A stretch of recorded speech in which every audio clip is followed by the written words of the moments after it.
believe what he said, so I made my preparations based on believing what he said. This is why the Bible is given. He's telling us, as you see these things begin to unfold, you know the time of the end is near. So make preparation now for then. That's what you're doing. If you're for real, you have faith, because I believe the end of the world is coming toward me. So I'm making preparation for it. Now, the other people that don't make preparation, that's not your problem. I'm not looking back to wonder about my wife or you or anybody. I'm preparing for the end because I believe the report. I see the war in the Ukraine. I see the natural disasters. I see the wars and rumors of wars. I see the sodomite outbreak that's looking like what? The days of Noah and the days of Lot. I'm seeing transgenders and bisexuals and homosexuals and non-binary people. I'm seeing all of it happen. I'm seeing the LGBTQA plus agenda. That's telling me the days of Noah and the days of Lot have come. So I'm saying, okay, based on the word of God in Romans chapter 1, we're nearing the reprobate mind. So therefore, I'm making preparation for what? Evacuation and leaving. I'm an informed individual that takes God at his word, so I made preparation for me based on what he said.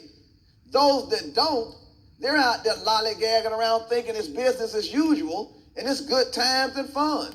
He says, look, they're going to be building, they're going to be marrying and giving in marriage.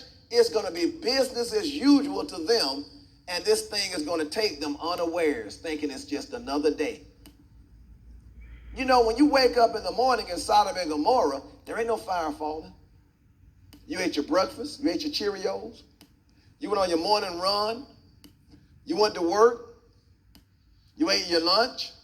Now the fire gonna fall at 5:30 that evening. You out there fornicating, smoking some dope, drinking some Hennessy, out there shooting the breeze with the fellas, bowling, shooting some hoops. It's just 3 o'clock though. You went to the laundromat, got your clothes out the washing machine and dried them. You picked up your stuff from the dry cleaners. You stopped by Walmart and bought yourself a gallon of milk, some eggs, and your groceries for the week. But it's still just 4:15. You see what I'm saying? But at 5:30, God has already assigned the fire to fall. He's already got a schedule he's on. The fire falls at 5:30. At 5:15, ain't no problem. You stuck in traffic trying to commute back home. 5:25, you getting off at your exit and making that left to head home. 5:28, you're just at the stop sign, ready to make that right on your street. At 5:30, you disintegrated. It's called the fire fail. You don't never know how close you are to your death. You could be scheduled to die when you leave here. You don't know it though. You don't know when a heart attack or a stroke strikes. You know, people having strokes in their 20s now. Because something's been done to people that we don't know about. Something has happened to us that they put into people through some mechanism that they let loose on folks. Your respiratory system is taking a beating right now from something that's in the atmosphere that's been loosed on folks. This is not the same world. You don't know when your number comes up to leave here. But where do you go eternally when you leave here? So you won't be conscious of it with a blinded mind serving the devil, because the devil ain't going to inspire you to actually evaluate your lot in life and where you're going.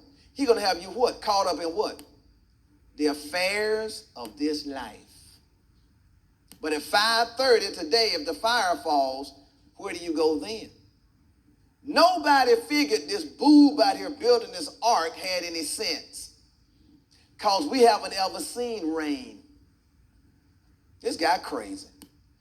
He been working all this time. It took him some years to build an ark. You know, he didn't build an ark in like 6 months. And they watched him building that ark. That big, huge ship. That's so stupid.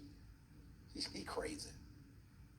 But when he sealed that thing up and pitched it with that tar and sealed it up, made it airtight, he wasn't crazy when that rain started falling.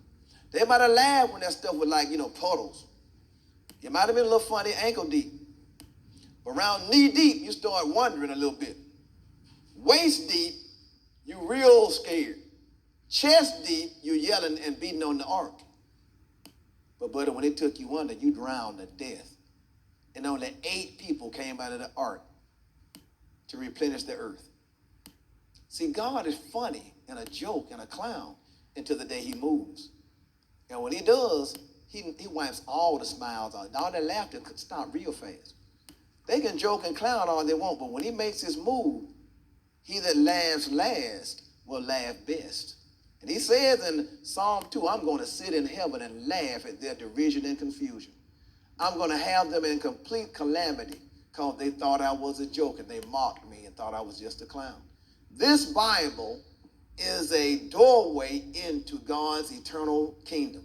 You can see through the Bible what he's going to do, and you prepare yourself for what he's going to do as the environment begins to do what? Conform to the letter.